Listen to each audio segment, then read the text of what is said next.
Hello everyone, সবাই কেমন আছেন? আশা করি সবাই ভালো আছেন। আজকে আমরা চলে এসেছি কিভাবে ফায়ার সার্ভিস ট্রেডিং করায়। আজকে আমাদের ট্রেডিংয়ের ফুল দেখাবো। এটা হচ্ছে একটা বিল্ডিং থেকে কীভাবে নামে, যখন হঠাৎ করে একটা বিল্ডিংয়ে আগুন ধরে কীভাবে নামতে হয় কোনো মানুষকে নিয়ে, বা একলা নামতে হয় দড়ি দিয়ে। এটা হচ্ছে একজন ফায়ার সার্ভিস ভাই দেখা দিল, সব হাততালির মাধ্যমে তাকে উৎসাহিত করেছে। তারপর আমিও রয়েছি এখানে, আর বিভিন্ন ট্রেডিং আছে এখানে। এটা হচ্ছে একটি সিলিন্ডারের মধ্যে আগুন ধরিয়ে নিভাতে হবে। এটা আমি করেছি, সিলিন্ডারের মাধ্যমে নিভিয়েছি। দ্বিতীয় ধাপ, এটা হচ্ছে পেট্রোলের মধ্যে কীভাবে নিভাতে হবে। এখন পেট্রোলের মধ্যে আমরা যে একটা আছে যে অগ্নি নির্বাপক যন্ত্র, মানে এটা পেট্রোলের মধ্যে দিলে যে কোনো জায়গায় আগুন ধরলে এটাতে এর মাধ্যমে নিভাতে পারবে না আপনারা। এটা পেট্রোল দেওয়া হচ্ছে, এখন সবাই নিভাচ্ছে। এখন কীভাবে সিলিন্ডারের মধ্যে আগুন ধরলে কীভাবে নিভাতে হবে, একটা বালতি দিয়ে অনেকক্ষণ ধরে রাখতে হবে।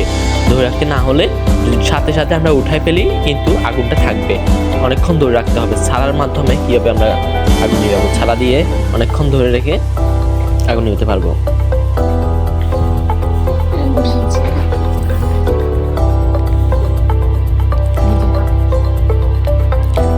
অবশ্যই ভালো লাগলে লাইক, কমেন্ট, শেয়ার করবেন।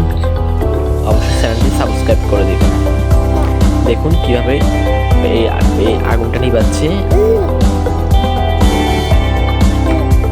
এটি হচ্ছে ফেনী সরকারি টেকনিক্যাল স্কুল অ্যান্ড কলেজ।